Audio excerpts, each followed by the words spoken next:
All right, folks, I want to welcome our guest to the show. It is Glenn from Pennsylvania. Welcome to the show, Glenn. Hey, thank you. Yeah, it's great to be here. I am glad to have you, man. So let's get right into it. Let's talk about this Bigfoot thing. What got you interested in the paranormal and Bigfoot to begin with? Okay, well, as far as Bigfoot, I first had my experience when I moved to Arizona. I grew up in Southern California, Palm Springs area, and we vacationed in the mountains and all around California in different states, but mainly there. When I was moved to Colorado for 1 year in Durango and then to Arizona up in the White Mountains. Now, these mountains are around 8,000, 9,000 foot up in that region. So a lot of huge pine trees, beautiful country, a lot of lakes, a lot of rivers, a lot of creeks. And about a year after we moved there, we lived downtown right behind the restaurant. Man, it's a very small town, little 2-lane, little highway.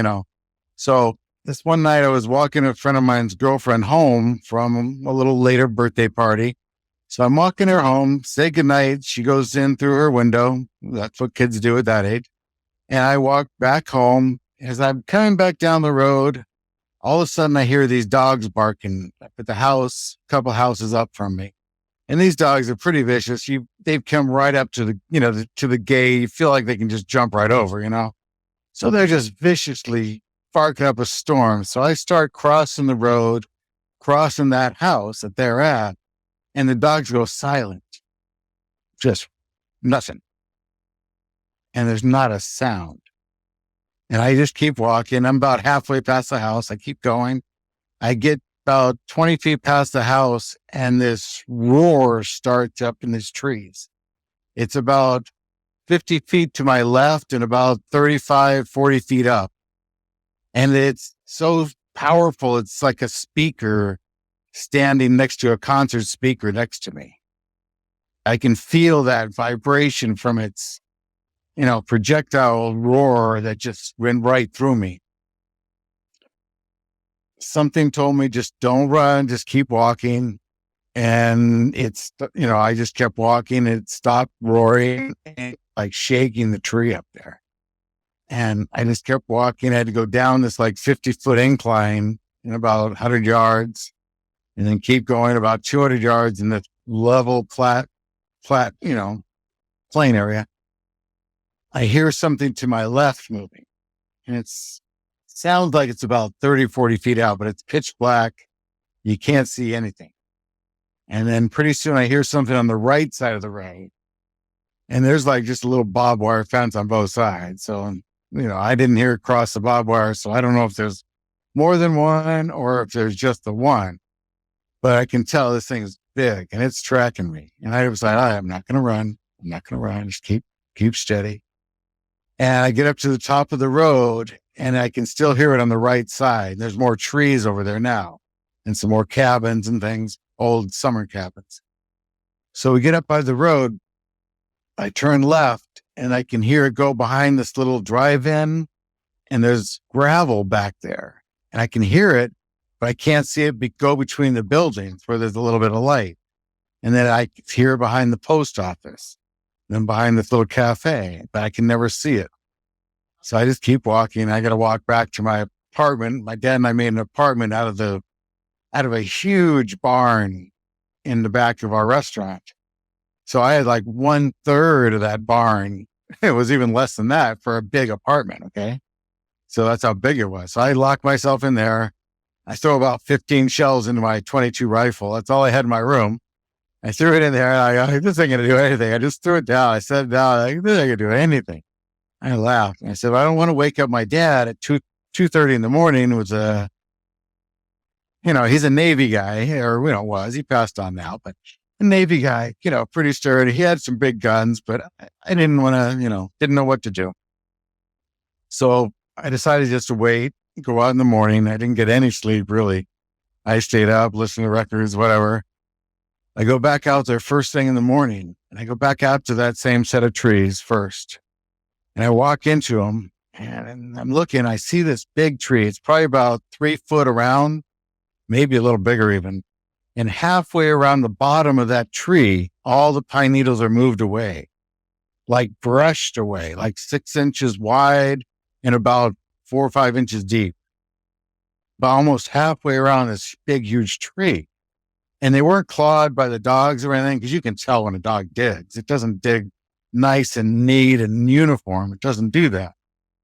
So I saw that, and I saw a couple of trees that might have been pushed over, like, like broken off.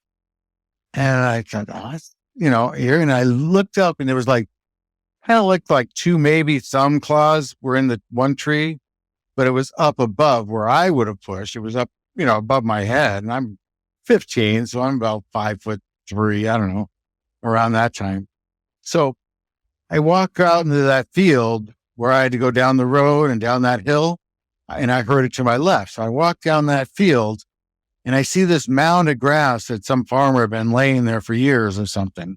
And it was about 1.5 feet deep, and it was about 20 foot long, a little wider than a bed, like a queen size bed, about that wide, but about that thick and long. And I see a footprint. It's the right foot. And it's about 21 inches long. I estimated, because I was, next to it. And then about 10 feet past that was 2 footprints, left and right. So there's no doubt. So when I heard it, it was probably moving through that pretty quickly and sunk in, because it sunk in a good 8 inches, because it was deep and it was just dead grass there. And left an impression, but it sunk in. Instinct would tell it to land on 2 feet. And that's what it did. That's what I would do. If I sunk in 8 inches into something, I'd be like, oh shit, what's going on? I got to stop, check it out. All right. Do you have any questions yet? No, just press on, man. Okay. All right. So I decided, I knew kind of the size of this. I didn't know what it was yet. I didn't think of Bigfoot. I didn't know why. I mean, the night before, I didn't know what to do. I know to call the game warden, a fish, I didn't know who to call. Forest Service, but I just didn't do anything. I just wanted to go out there. So then I look up toward the corner of the road up the hill. Okay. And I see 2 big trees. I said, well, I'm going to walk up there. So I walk up there, and I'm getting closer, and I'm like, wait a minute. The tree on the right, closest to the road, is a huge pine tree. It's probably about 60 or 70 feet tall. The tree next to it is a huge pine tree, but it goes up about 8 or 10 feet and bends 90 degrees and bends up, and then bends another 90 degrees and then bends up again. It did this like 2 or 3 times up this tree. And I'm like, whoa. And I look up, and there's something been digging sap up there out of that tree, not the other tree, but that tree. So I'm 14 or 15 years old. I jump on the tree and I climb up there. I get up toward the top, and I'm on the last branch that'll hold my weight. It's about 3 inches around, and I can't reach the top of that tree where it's been digging. And there's no other animal claw marks anywhere on the tree, except right there where all this sap is just coming out and dripping. So it must be something that this creature has done. They probably hang out on those branches and watch people drive by or walk by all the time, because it's camouflaged by the other tree, and it'd be a perfect vantage point for hunting for that whole field too. They could whistle or signal the other ones, and they could come, whatever. It was just eerie to see that amount of brain power that this creature I could see already. And then I started investigating and learning more about the culture and about Bigfoot, and from the Indians down there, from the original Penrod family. Grandma Penrod told my friend a story about when she was a little girl. She was down by one of the lakes, and she kept hearing a cow. Meow, meow. She didn't think much of it, it's kind of farming, a lot of horses around. It could be a cow, So she goes down by the lake, and she hears it again, and she looks across the lake, and it's one of these Bigfoot, and it's very sorrowsome in its voice, just moaning, and it's kind of rocking back and forth, its huge body, and just kind of swaying its arms a little bit, but it would sound very sorrowful, she said. So it was kind of a good story, And a few other accounts of the Indians saying that they were coming down a mountain on their horseback, and the Bigfoot would be 50 or 100 yards to its side, tracking right along down, right, without any horses, obviously, no problem, or going up in any way. So, I'm I'm curious about the roar that you heard. I was taking notes as you were talking, and that's one of the things that yeah, I had written down. I've said it so many times on the show. Usually, when somebody has an experience like that with something that scares them, it tends to do one of two things. Either they go down the rabbit hole and want to know all the information they can, or they go the other way and say, I don't want any part of that. You said yeah, you did the opposite and you went down that rabbit hole and started doing some research. And obviously, we're talking I think this happened in the mid 70s. So there wasn't an right. internet at that point. But No, since then, obviously, you've been into the subject, and we'll get into some of that stuff later on and some of your other experiences. But let's talk specifically about that roar. Have you heard anything out there that resembles what you heard that day? And if so, what did that sound like? Can you describe it a little bit better for me and the audience so we can get a picture of what you heard? all right. There is no other creature on this planet that can make that loud of a noise. There is not. Now, I mean, unless you took a whale out of the ocean and tried, but otherwise, no way. I mean, I can do a yell for you if you don't mind. Watch your earphones, though. I tell you. And it went on for like 15 or 20 seconds. But the amount of force that came out of it from, like I say, 50 feet away was reverberating through my chest. I mean, I could feel every second of it. Not part of it, every second of it. Like I was standing in front of a speaker. But that wasn't, no. Let me tell you my second time I heard that same roar, because I'm a little crazy. All right. So, where I explained those two trees are, right?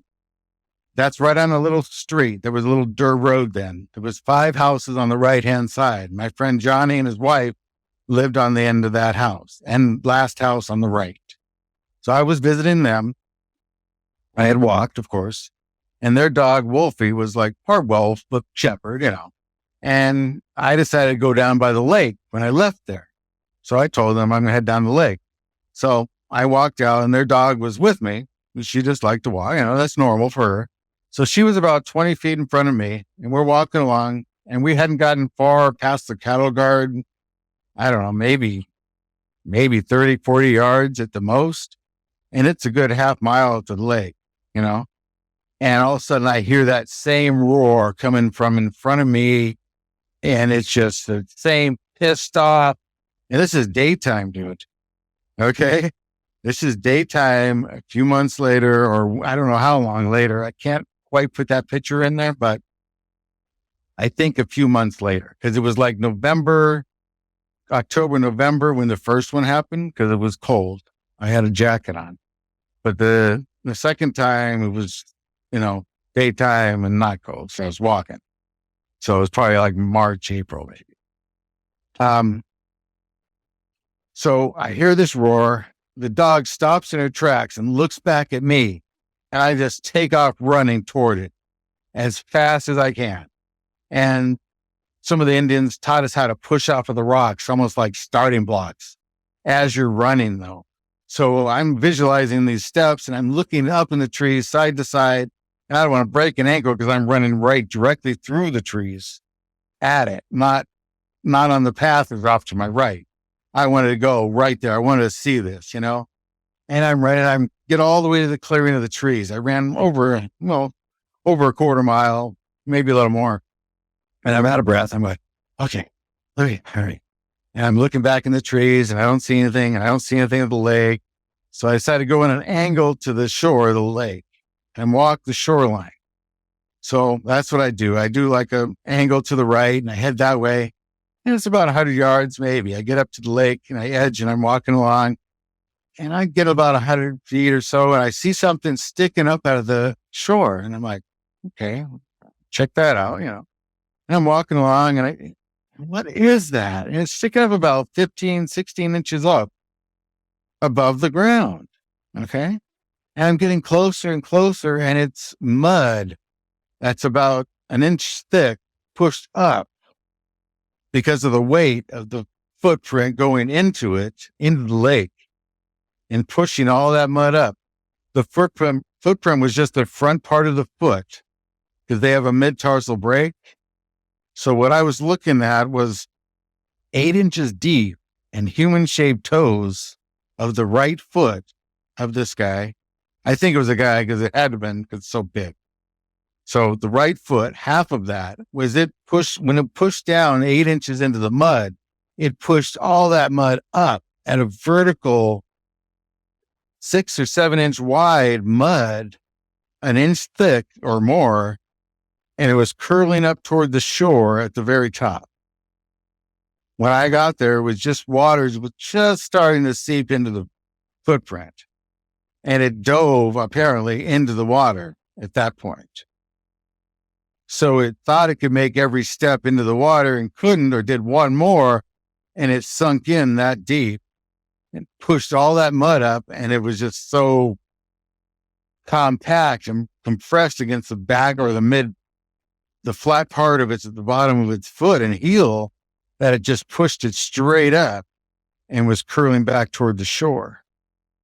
And I got real close. I got about 2 feet away, and I'm looking at it, and I just got this calm, easy, knowing feeling.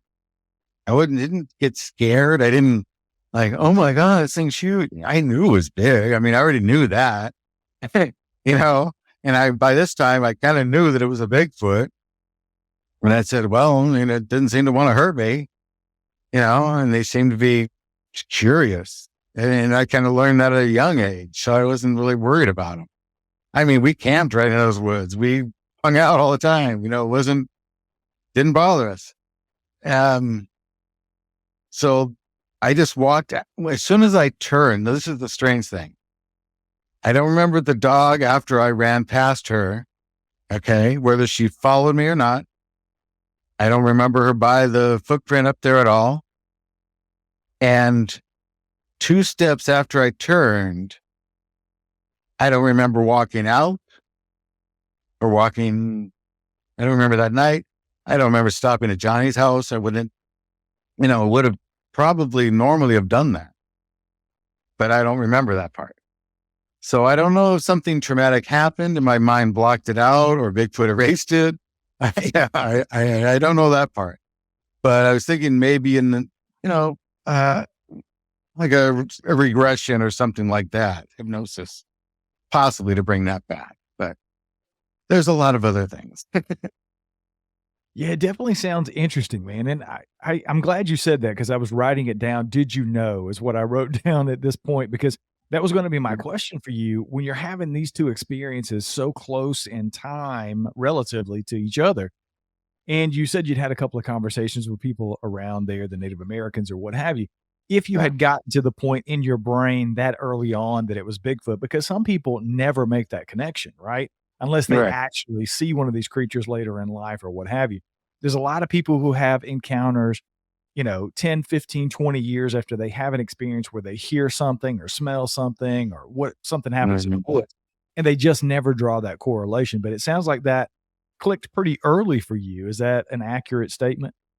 Yeah, definitely. Definitely. I mean, as soon as I saw that, mud print, I mean, the other 2 prints were definite too. I mean, you could tell the human shape of the huge impression into the grass. And then the 2 impressions, that's a left and that's a right. And they're 21, 28, 3 inches long and huge, like as wide as an ice chest, I mean, they're huge. And it just, but when you see one in the mud, where you see the actual human shaped toes, no claws up in the mud at all. I mean, it was sunk down 8 inches. So there would have been a lot of claw mark all the way down if it had claws. There's no claws there, at least on their feet. I said, it seemed to have possibly like maybe a thicker nail on its thumb from the impressions I got on some of the trees that were pushed over. Now, I found hair samples back then, and most of those were 18 and a half inches long. They were white where they pulled, black where it was pulled out of the scalp, okay? And would change color to red halfway through.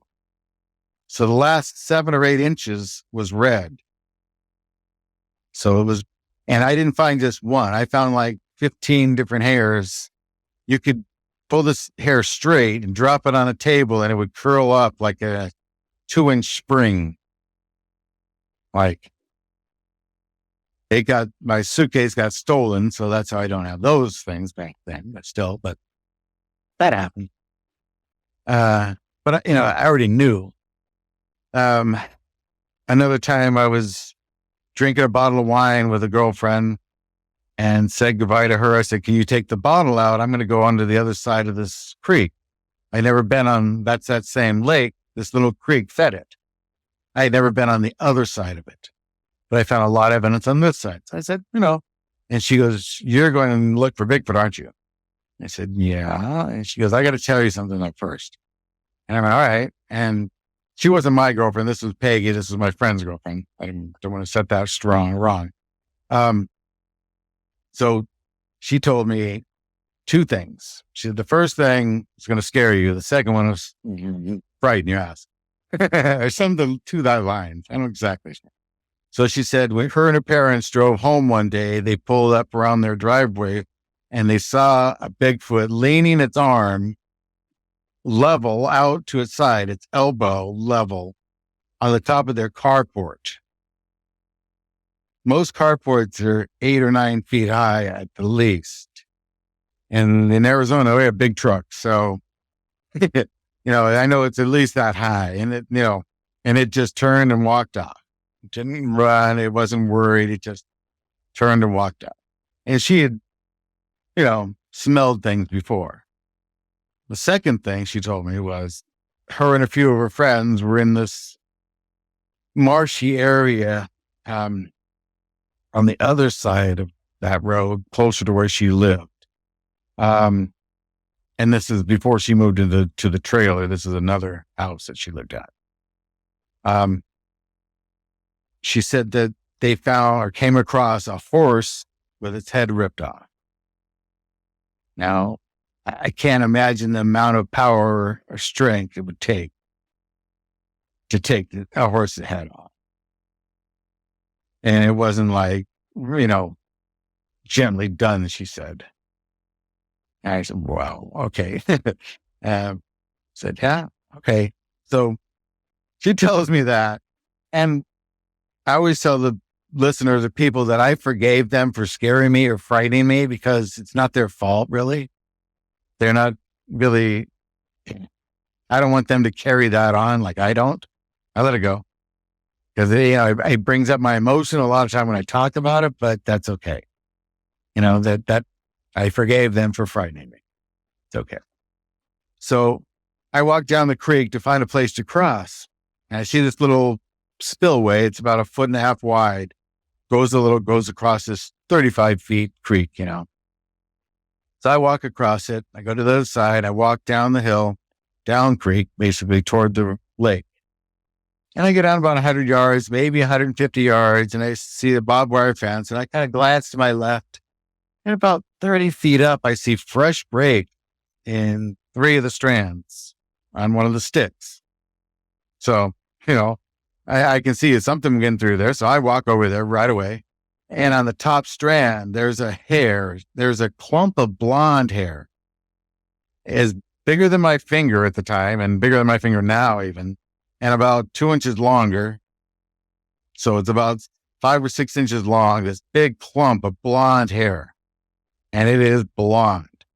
And I'm looking at it and I'm about 3 feet away, just kind of checking it out, just like, oh my gosh, wow, what is? And all of a sudden, every hair on my body, my neck, just stood on end. I mean, hey, if you've ever had that feeling, you'll know what I'm talking about. So I did a 360 and dropped to the ground on like a Spider-Man on my fingertips. So I did a complete circle and dropped to my fingertips, basically, is what I did. And I'm looking in the direction where I think it's coming from, which is in front of me past the hair. And I slowly start creeping backwards on my fingertips and toes, and I slowly stand up and I slowly turn and walk away and exit the area. I didn't say anything, and the feeling kind of went away. And I'm walking over that spillway on the way back this time. And it's really deep on my left side and not so deep on the other.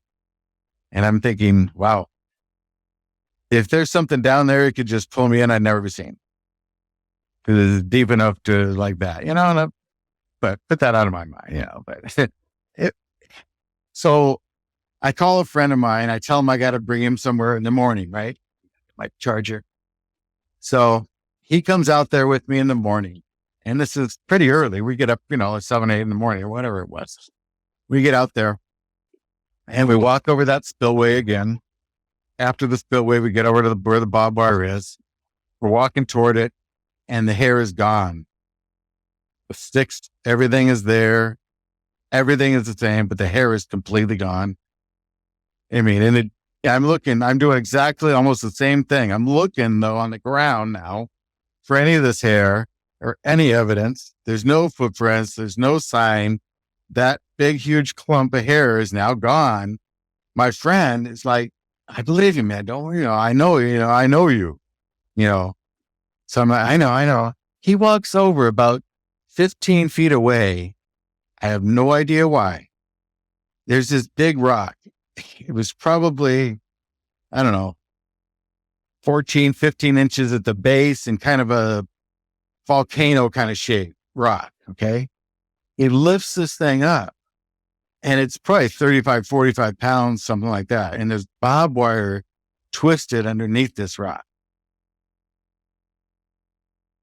Tell me what creature can do that for one. No bear can lift a rock and put barbed wire underneath it. Not a deer, not an elk. No. You have to have hands, really, to put something underneath something, twist it up, and put it under there. Now, get it, the creek right there is really deep. So if somebody's replacing a piece of barbed wire, they probably just throw it in the creek. All right. Nobody swims in there. Nobody runs in there. It's just, or they take it out. They wouldn't put it underneath a rock, right? But a Bigfoot or a creature like this that is so smart and knows that if there's blood or there's hair, that you better make sure you get it. And that's probably why he was upset that I saw that hair. And that's why I was getting all my sixth senses were going off that I'm in danger because this thing is going to grab me or whatever. Well, that next day I looked around and that stick, that barbed wire stick, right? About 10 feet past that is a huge tree. I mean, huge. It's about 8, maybe 12 feet around. It's big. I didn't look straight up. I was kind of looking forward around in those trees, I didn't look straight. I'm kind of glad I didn't that day. But that's, when you get that feeling, at least I know that's what I need to do is just slow down, back out, exit out. And that's what I do to this day when I come around a Bigfoot. I mean, when we got bluff charged, 4 of us got bluff charged here in Pennsylvania, we all just jumped in the vehicle and took off. But I think it was reacting to my roar that I told you demonstrated here today. I demonstrated that one night after we were doing a couple of hikes out there. And something started stomping up at us at about 60 miles an hour. It sounded like 2 trees, bipedal, coming up at us, snapping off these 2.5, 3-inch branches and these laurels. These grandfather laurels are about 15 to 20 foot tall, huge laurel leaves, but great camouflage. You can't see through them at all. And something to also tell our viewers, their listeners, that if deer eat the mountain laurels, that's spicy or hot to their tongue, but they get inebriated. Now, this is a proven fact. that this happens and deer do this. So think about Bigfoot has a place to camouflage itself. It has an edible food source year round because I've seen a half inch of ice on the laurel leaves and they're bright green, solid green. They don't change. They're sturdy all year long. The only difference is that they seed and flower and all that in the other times. And Sasquatch poopy, is spreading their seeds a lot, I think, because there's a lot of laurels spreading, at least here in Pennsylvania. I know that mountain laurels. But So any you had questions this about those? yeah, you had these experiences around the creek area and you're still in your teens. Did that continue? How long did you live in that area before you guys moved away? And did the activity continue? Did you continue to have encounters with these things up until you guys left the area? Uh, we did have some in that area still, and there was more reports. And Johnny took me to a cave that something growled in his face when he was there the first time. I mean, there's a lot of things that went on up there, and to this day do. I mean, that area is, even though that civilization has pushed them, I would say, to the outer rim. Well, there's so many underground areas that they're right there too, right in town, right near your house, right near your park. Uh, they're just peaceful. They're curious creatures. They have sentries that are going to look out and, so they know when you enter their yard or their area.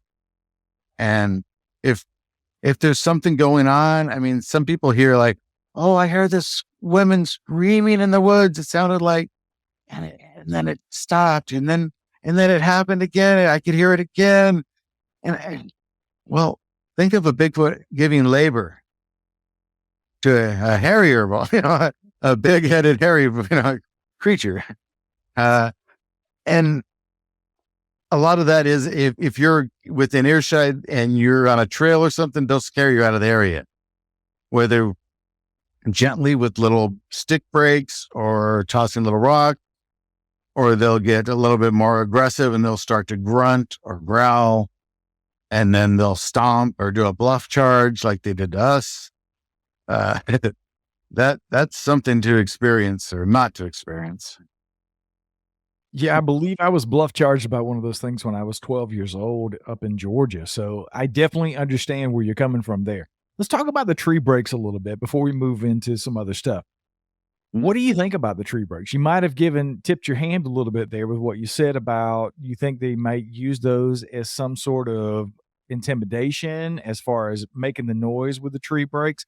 A lot of people have obviously this is all subjective because I don't think anybody really knows anything much about these creatures, but do you think that the tree breaks are some sort of communication? They mark trails with them, and obviously I don't want to put words in your mouth, but like I said, it sounded like you thought they might use that to get the sound when people are in the area to maybe drive you out. What's your opinion on the tree breaks and what they're using them for?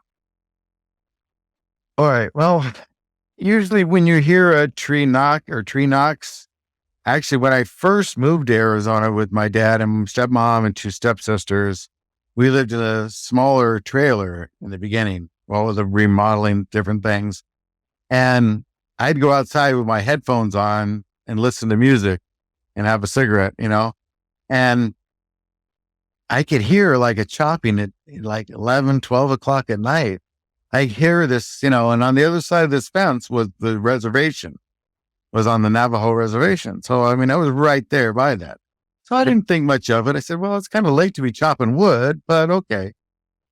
But as I started figuring out a little bit more about it's such a solid piece of wood. It's not like us going over to a dead branch that's been laying down for 6 months or 2 months even.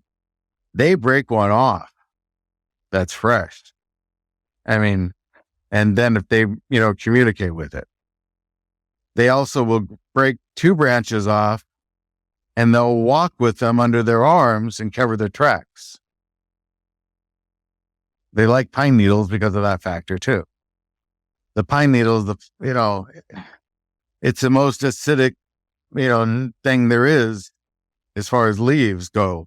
or, and the needles are just very acidic and it just eats up bones and anything, very quickly. You also mentioned that you had some conversations with people. You were right there around the Navajo reservation. Did Yeah. you have conversations with some of the Native American people? I've had a couple of one of the Navajo Rangers on that's been on television shows and investigated tons of Bigfoot encounters out in that area. Did you get to have an opportunity to talk to some of those Native people? And if so, were they having similar experiences? And did you get any idea about their history in that area with Bigfoot? Not as much as I would have liked to. Only I even lived on the reservation after that, Johnny, that same Johnny, he and I lived in my brother moved away. So we took over his house. It was like a 3-bedroom house, a huge, walkways and everything, a beautiful house, but it was on the reservation. It was only like $450 a month back then, for a huge place, that was cheap still. But I didn't get a lot. I had close neighbors and they all knew about Bigfoot.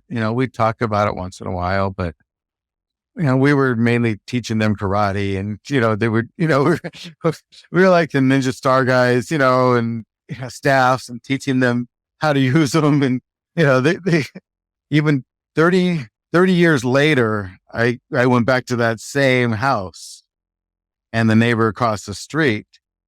And there was about 7 or 8 people outside that night when I got there. And I had my, step nephew with me, my girlfriend and his girlfriend with him. And I get out, I said, "You guys wait in the car," in the SUV.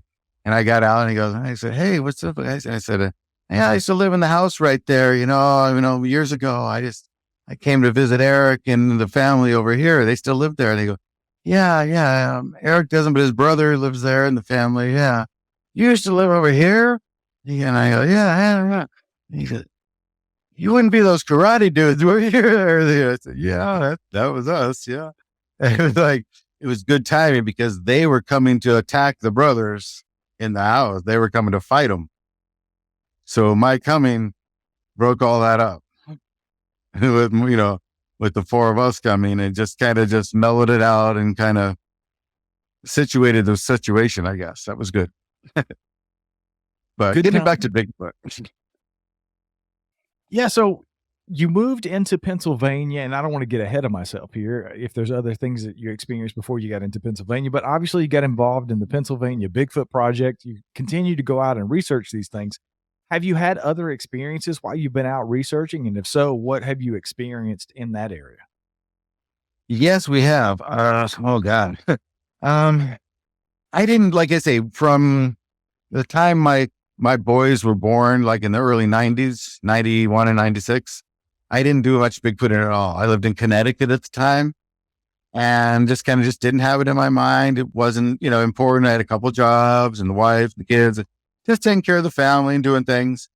And we ended up moving back to Pennsylvania because we backed out of a sale in Connecticut for a house because of the heat circulation wasn't active and there was a problem with it. And it's like, all right, no, I just don't want the headache. So backed out of that. And I said, "Why don't we just move to Pennsylvania?" Because that's where she was from. And we come back here a lot on vacation.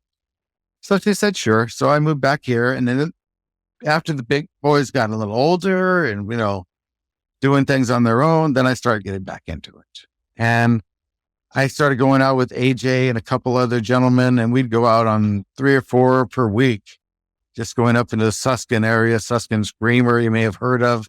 That's an area that is very hot for Bigfoot and possibly Dogman now. I met a lady 3 nights ago, just out of the blue. I happened to just stop at one of these like a little flea market place, nearby here. And she saw my shirt, Bigfoot, hide and seek champion since 1967, right? Big, bright yellow, right? "Oh, I love your shirt." Yeah. So she asked me about it. I told her about the big Pennsylvania Bigfoot Project because I'm the assistant director for the state now. So I'm second in command basically for the state over all the chapters, and we're doing great. It's just turned 19,000 in The last 1,000 was in 2 months. So the area is growing. But so she wanted to tell me about her Bigfoot experience. She said, Glenn, I sold my house. I couldn't take it. I was just horrified. And she started cheering up and telling me about this. And she said she was looking out her big picture window and she could see this huge dogman creature. And, she was explaining what it did and it was just glaring at her, and it wasn't like it was just looking at the window. You could tell it was looking into her, trying to look in her soul, like she said. And she explained it, pretty closely. I didn't want to push too much because I could tell how emotional it was getting to her, you know, so I said, did it have, what was the ears like? And she goes, they were long. They were really, and I said, okay, that's good. That's good. That's what you probably, it's okay. You can forgive them. I gave her a big, I said, can I hug you? And so I gave her a big hug and we talked out for about 20 minutes just to kind of get her calmed down through it. And that's what our group does.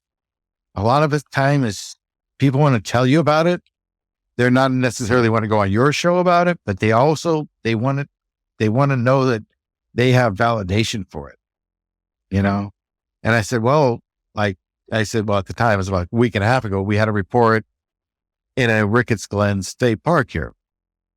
And it was a pretty valid report. And she goes, she asked me about Suskin or I don't know, whatever, Sullivan County. And I said, yeah. And I said something about Ricketts Glen. She goes, oh my God, that's right below where my dad is. That's where, blah, blah, blah happened. And her dad's going to be out of the country for 45 days. Maybe I can get access to the cabin and the 40 acres or something, for the month. And I'm like, that'd be great if we can get up there. We definitely get a couple of teams together, and do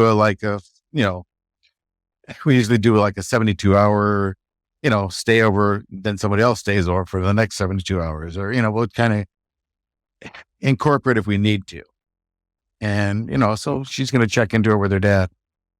But it's just out of the blue, things will happen like that to me. Like how I found some of the Bigfoot areas. It's just, I'll stop and I'll go down this road or dirt trail, whatever it is. And it doesn't take that long. And pretty soon we're seeing some kind of break or some kind of sign and we get out and we're starting looking and we find not nominal footprints, but deep impressions, and you can tell when something heavy goes uphill or something heavy goes downhill because the steps are totally different, especially with these Bigfoot because they only have to use half of their foot when they're going uphill. They're not really, they have much better dexterity than we do. And for us to realize that how they can kind of glide across the ground is because they're kind of swinging their hips to make their next step stride longer and centered. They're not walking side to side like we are. We bounce to the left, we bounce to the right, we bounce to the left, That's not what they do. They go, they're totally centered and almost even the whole time because their knees are bending in an odd shape because of the way their foot bends to handle that much weight. It's like 7 to 1,100 pounds. I mean, that's a lot of weight, and that's average size. And that's not proven. Yeah, I want to talk a little bit about Dogman before we get back to the Bigfoot stuff. I was just having a conversation today with Cliff and Bobo. I was a guest over on Bigfoot and Beyond with Cliff and Bobo, and we talked about, I can't remember if it was during the regular episode or I hung around and did the extra episode for their Patreon members, but we got on the subject of Dogman because I told them about one of the stories that I had documented over here on the show. I've only talked to 3 people in all the interviews that I've done. We're 350 episodes or so of the show in, and I've only talked to 3 people that claim to have had a dogman sighting or a dogman encounter. And I'm curious about that because Cliff brought up a good point. He said, I think it was Lauren Coleman who recently or fairly recently basically came up with the idea that, I mean, Dogman is a relatively new thing as far as a cryptid is concerned. Now, people have been talking about werewolves and seeing werewolves and those types of creatures for millennia, right? They've been documented in history, been in part of legend and lore as far back as I can remember. I want to But it talk could about just be a go ahead. Go ahead. I wanna say this about Dogman. I have a hard time understanding where Dogman fits into the natural world. Bigfoot, and I joked about it with Cliff and Bubba, I'm okay with a giant hairy ape walking around in North America, but the idea of a 6 to 8 foot Dogman type creature, I don't know what box to check there. So, I guess my question is, how do you guys handle those reports? Are you seeing a lot of those in your group? And if so, are you kind of sussing them out as, do you think they're legitimate sightings, that they're actually seeing some sort of a dog-like dogman creature? Or is it some sort of a misidentified, possibly some other creature and or a Bigfoot? How are you guys handling those reports, and how many of them are you seeing?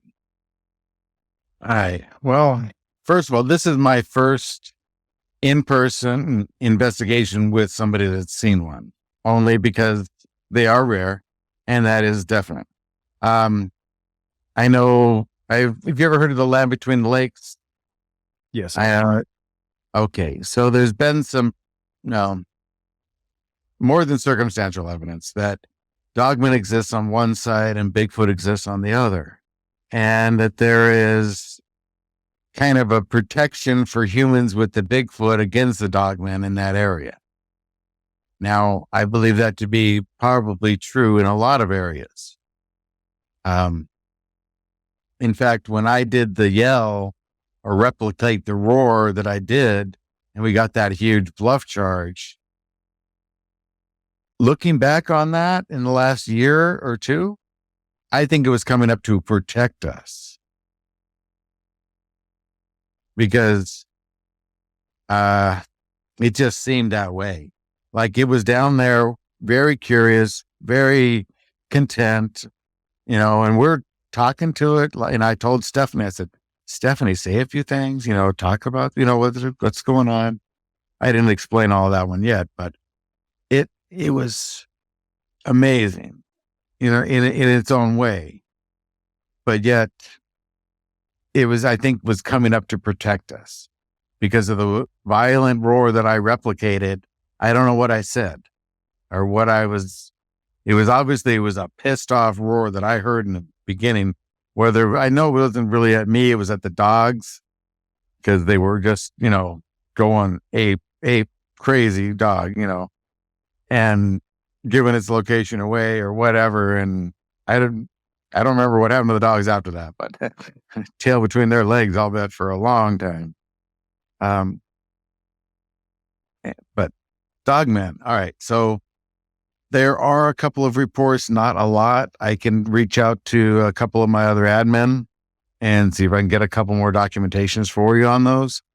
But this one I definitely want to follow up on because I met somebody that sold her property. She sold her house because of this. All right. Now it's not like, you think you might have saw something, when you say, yeah, Glenn, this is what I saw. It was huge. It was evil. This is the most, and she was just tearing up and her eyes are just bulging, I mean, I feel emotion and I try to take in that emotion to free her of it. And that's what I've been trying to do for a couple of days. So it's, I go through a little bit too, because it's a lot to go through and that's what I want to do for her. But I think it's a true account. I do not disprove it in any way. So, and I want to get up to her dad's property too, and maybe check that out. Gotcha.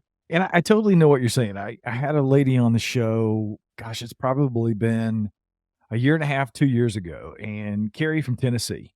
And I just re-interviewed Carrie because she sold her house. Her and her husband sold their house in Tennessee because they were having so much Bigfoot activity on the property. They literally ran them off. And they moved to another area. I'm horrible with this. I think it was Indiana. I'll have to go back and listen. to the edit on the show, but I haven't put out the second interview yet, but Carrie reached out because she's having more interactions very similar to what they were having in Tennessee. Yeah. And again, like you said, it's not one of those things that you do lightly when you sell a home. Your dream home was her words that they had found in Tennessee with this acreage that they were on, and they Yeah. sold it and left. And then they go to Indiana and they're having very similar stuff. Now, and I shared this with Cliff and Bobo today. I think that it may be something maybe paranormal that she's experiencing in her house that she is maybe thinking is Bigfoot. I could be totally wrong. I'm not an expert in either one of the fields, obviously. Mhm. I don't deal with demonic things and I'm not a Satanist or any of those things. But I think that what she described may have been more of a haunting situation that she was experiencing, walking on the roof and other things that she's talking about. I And think I remember the slapping to the back of the house and things.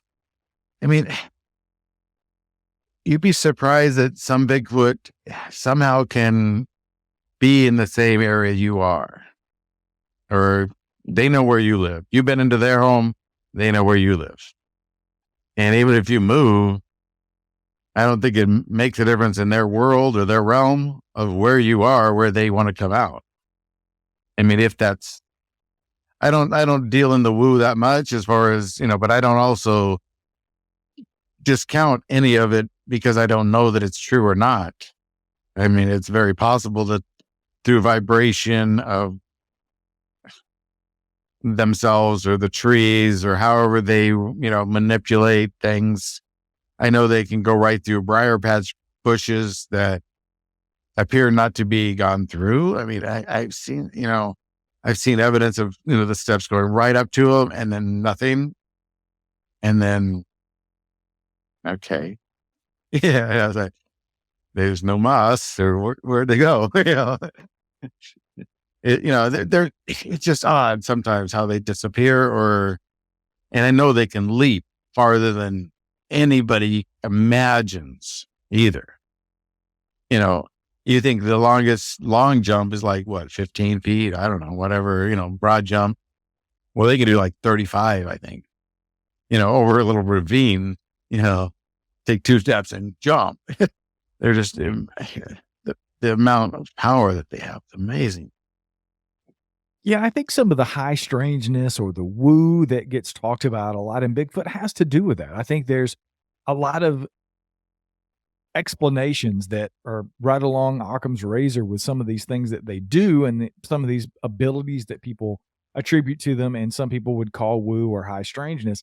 I think it's just a relatively if this is any of this is true at all, if you believe any of this at all, I think some of those abilities may be things that they just are able to do that people associate with maybe something paranormal. Like the one footprint that always comes up, right? Because recently I have found several footprints on my property and just recently as Sunday and Monday of this week, footprints on my neighbor's property a half a mile away on a hike. Yeah. And I did find 2 footprints in a row on the neighbor's property going down a hill. And I posted some photographs of it on our social media so you guys can see it on Instagram and Mm. Facebook. And I casted both of them. I went back. I saw it on the hike on Sunday. I was out with friends and our neighbors. We didn't have any of our stuff with us. I didn't have any casting material.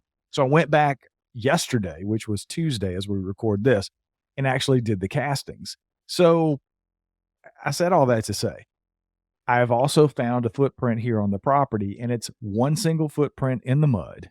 And it's out there. I think there's 26,000 views of it so far on my Facebook page at this point. And Yeah. people are just horrible when it comes to the comments. They are just anytime you put anything out there, and I didn't say it's a Bigfoot Yeah. footprint. I just said I found this weird footprint on a path that we walk our dogs in a muddy low spot, right? There's a low spot here and it's down in this low spot. I did a Yeah. video of me casting it. I did videos of it before and after, and I put this out there. And you get those every other comment, literally out of the hundreds and hundreds of comments on Facebook. It's, oh, only one footprint. Oh, there's only one footprint. Must be a one legged Bigfoot. Oh, it must have fell out of the sky on a pogo stick in 1 foot. So Yeah. I stick to that Grow up, process. people. Yeah. Right, and Yeah. here's the thing about that, right? I actually did a follow-up video. I walked out into an area where we walk our dogs, and all of my dogs, I have 3 dogs, and they all have 4 legs, right? There's a spot where I go, we walk them every day. There's a muddy, low spot. There's 1 footprint of a dog, and I know which one it is. It's the bigger dog, and I'm Mm. thinking, "Wow, how is it possible that there's only 1 footprint in the mud of a 4-legged dog?" So I actually did a follow-up video and walked people into the area and said, "Look, here's 1 footprint. Here's how it happens. The substrate here is dry after a rain. This is a lower area, 6 inches away. There's mud and there's a footprint." So I think that I said all that to say a lot of reasons. So I'm kind of pissed off about all the comments I've been getting from hateful people who don't know me and don't know my life, and I'm putting myself out there when I anytime you say you have evidence of a possible Bigfoot, you're opening yourself up to that. I get it. But also use your brain. Like you said, grow up, people. It is possible to be in an area and only have 1 footprint, right? Now, Right. there's those strange situations where there's, everything around for a half an acre is mud and there's only 1 footprint. That's a little suspect to me. Or in fields where there's snow cover and there's only 1 or 2 footprints and it just disappears. There's a lot of people said, well, maybe it's the Bigfoots are falling out of the sky or they're coming out of portals. And I don't necessarily subscribe to all of that. But you did mention a couple of things that I sort of bordered on the high strangeness, or at least I picked up on that a little bit. I took some notes. You mentioned Well, talking to them when you're out there and some of the feelings that you had gotten when they're around and that you had forgiven them. So let's talk a little bit about that. Is that more of a spiritual, and I don't know you from Adam's house, Cat, so that's why I'm asking the question, because somebody's going to hear this and have the same questions I did. sure. Is it more of a spiritual thing for you? Because I've had a lot of people on the show who say they talk to him. I talk to Bigfoot when I'm in the woods. I don't talk about that a lot on the show, but I do. I kind of manifest and put things out there. It's not because I believe there's some sort of an alien or there's some sort of a superhuman. I believe they're a flesh and blood creature, but I also believe in manifestation on some level. So is that the same thing for you? It's not really about the high strangeness and the woo. You don't believe they're aliens or that they can communicate telepathically, but what is that like for you? The forgiveness thing, the talking to them in the woods, Mm. and a little bit about that and what that means to you. All right. Let me put it in a couple of different ways. The first part, a lot of the Indian and old country yeah, culture says the photograph will take their soul, or they'll they'll have the emotion of the person looking at that photograph. Their emotion will come back on them. So think about, I show you a picture, like here's a picture right now of Bigfoot, and you get all terrified and go, oh my God, that face is just like, well, look at a buffalo or a bison, and look how, to us, I wouldn't go up and kiss one, I mean, they don't look too pretty to me, but to a female buffalo, whoa, that guy's a stud, I mean, you got to look at it in a big, different kind of picture for Bigfoot and other creatures like that. So the picture thing, I see why Bigfoot hides from people because of probably that reason. They don't want their picture taken. They don't want the video because if they're feeling all the emotion that people are going to see from that picture, that would suck. That's a lot of, that's a lot of, doggy downer every time somebody looks at that photo. Hey, there's that photo again. And now it's all over social media. Well, I don't know if that's true. That would suck for Bigfoot. And I can see why they wouldn't want that. Secondly, for myself, I like to talk because I think that you're not only putting out your voice, but you're putting out your emotion. Even if you're not saying it, you're thinking it. You're putting out a wonderful, loving vibe. And that's what you want when you go out there. If you go out there like, I'm going to kick Bigfoot's ass. I don't care. One of the guys that was Stephanie's boyfriend at the time that went with us when we got bluff rushed, an hour and a half earlier, he was like, I don't care. He rips my arm off. I'll fight him. We get it on video, the beer muscles, I guess it was. But you know, that kind of care, but you don't get the right perception from those creatures when you're giving out the wrong signals. Like that's the one I'm putting out. If you're putting out a loving vibe, a caring vibe, a nurturing, you want to learn from them, or if there's something that you can help them or teach them, or leave them something that they can use that'll be helpful to them and not hurt them, not poison them. You know, I mean, I've heard of people gifting. I don't believe in a lot of gifting. I leave little trinkets or gifts or little light up things or little, little polished stone or something. And I'll do that often. I have a little bag I carry in my SUV, and it just what hits me. I'll hand my bag to my friend Adam, and he'll pick something, or I said pick a couple things. We'll leave a couple out there. A couple little plastic crystals. They look like they're just trinkets, but they love them. And most of the time they're gone. And sure, it could be a crow. I'm not saying that Bigfoot takes it every time. I don't know, but I don't care if it's not going to pollute a lot, a little tiny piece of something. Usually it's more natural stuff that I put out there, but I like talking to them. I think that they, even if they're not understanding, I feel better that I've done it. I've spoken to them. I've asked them. I've prayed for them. When I pray for the whole earth, all of mankind, all of life, everything, every rock, every tree, that it will sustain and be a better place. Why just pray for me, Bobby, and Sue? Take it to everybody. It's a better way of looking at it. That's the way a lot of the Indian culture is. That's, I'm not Indian, but I believe in a lot of the ways.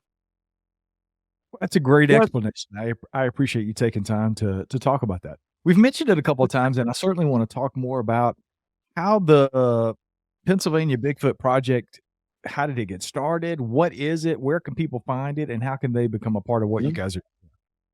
Sure. Pennsylvania Bigfoot Project on Facebook is probably the easiest and best way to track and follow us. You can join the group. There's a few questions.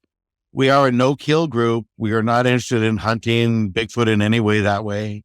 We do research. We do follow-up people.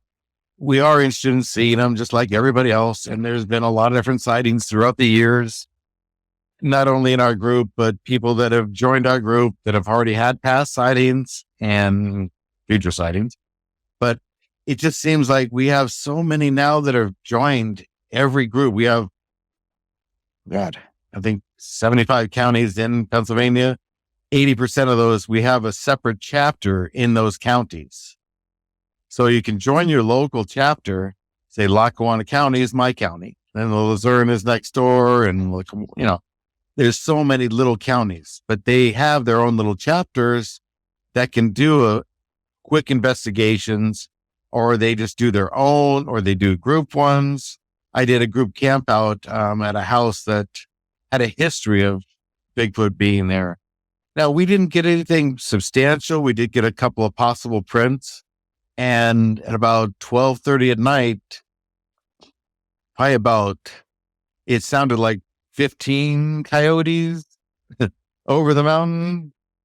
They went on for about 20, 25 seconds, maybe 30, and then silent the rest of the night. That's kind of unusual too. Usually when you're getting coyotes, you get more of a, they're here, they're going to keep going, then they get over there, just nothing. It was weird. But that's where we were hiking up on their mountain, and maybe Bigfoot was telling us. I don't know. But the mother that passed away a few years ago used to have them looking in her in her windows weekly or bi-weekly, all the time, she said. She said it was just very normal. And she was always very nonchalant about it.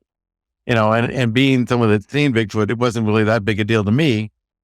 The best visual I ever had was in Arizona on one of those back roads on a cinder road up by the lookout towers. Johnny was driving. There was 4 of us in his Chevy Nova. I'm in the back seat on the passenger side. And we're driving along, just cruising along. Johnny, the driver, has to use the bathroom. So he pulls the car over and grabs the toilet paper out of the glove box and goes out in the woods. And probably about a minute later, minute and a half, we hear some, like, you hear that sticks breaking, and, didn't think much of it, like, kind of loud, maybe it's Johnny. I'm not going to worry about it, All of a sudden, Johnny yells, "Start the car! Start the damn car!" So I jump over the seat. I take it out of gear because it was a 4-speed on the ground, or 3-speed transferred to the ground. There used to be in the column. And then started the car. So I took it out of gear and started the car from the back seat because these other guys are, I'm quick. Johnny jumps in. He goes, "Something's coming." We take off, and he hit. I mean, it was a 6-cylinder Nova back then, 4-door. They had like 235 horsepower, but enough to move. That still moved pretty quick. So we're doing 35, 40, just getting up, getting a good gear on there, and that's about all you could do on these curvy cinder roads, And I look back, and probably 20, 25 feet away behind me, this creature, and I could tell something was like loping behind us. Loping. That's the only way I could explain it. The hand just slowly coming up and then fading back down, coming back up, fading back down. It wasn't straining in any way. It had, no problem. Yeah. Outrunning us probably if it wanted, but it was right there. I didn't say a lot. The other guy behind me or with me saw it too. And he's just, okay, we know what's there. that, that they're amazing creatures. I think they're really intelligent, and I think they know a lot more than they let on. I think they've been listening to us and watching us. They're curious. They're just like us. I mean, we're curious, like Cliff says, we're curious about them. They're curious about us, And most of the time, they just, if there's something going on, they will get you out of the area, if they have to. And I've had little things tossed at us, little rocks and little pine cones and things, or seeds. I get these, great reports from some people that they tell me about these little interactions with them as they're walking their dog, and there's these little seeds being tossed up on the road by them. And it's like, she's thinking, like, who's that's, and she's looking over and they're not there. There's nothing there. And there's nothing there. And then she starts getting this mind speak going on. I mean, and you can't, and I know this person. I've talked to her personally. I've talked to her a few times, and she's all there. There's no doubt that. And she's definite about what she can hear at times. I mean, where the kid that was playing or toying, I guess, throwing little seeds in that, was thanking her for playing with her, and that didn't want her to go. And then the mother voice or something came into her head, like, I think it's time to go. There was, I can't remember everything, but it was very, I'd say, halfway enlightening, because you can't dismiss it. You really can't in this realm of what's going on in Bigfoot.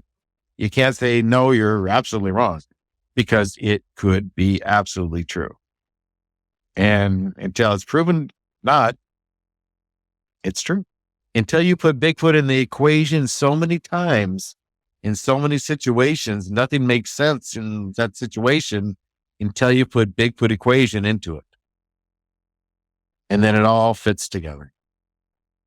I agree, man. I've had so many conversations with people who have experienced things just like that would be considered mind speak or telepathy that was coming Yeah. from what they believe to be one of these creatures. I haven't experienced that, but I say it all the time. It's their experience, and I'm going to leave it at that. And I let the audience take what they want and leave the rest, because that's really that's really all we can do with Bigfoot, because nobody really knows what's going on. Glenn, I really Yeah. appreciate I really appreciate Yeah, you coming on and sharing your experiences, man. I've had a really good time talking to you, and I will link to the Pennsylvania Bigfoot Project on Facebook. You guys go over and check it out. And I'm a member of the group. I've been in there for a while. There's a lot of cool stuff going on. So you guys check it out and become a member. I'm sure they'd love to have you. you bet. And like I say, after you join the main group, look under the features.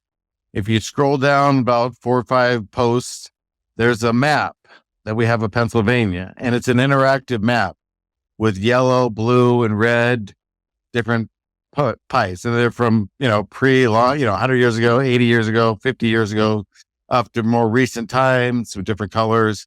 And you click on those locations and it'll pop up what the sighting is, what happened, the follow-up. It's a really good interactive map for PA, and that's building too weekly. So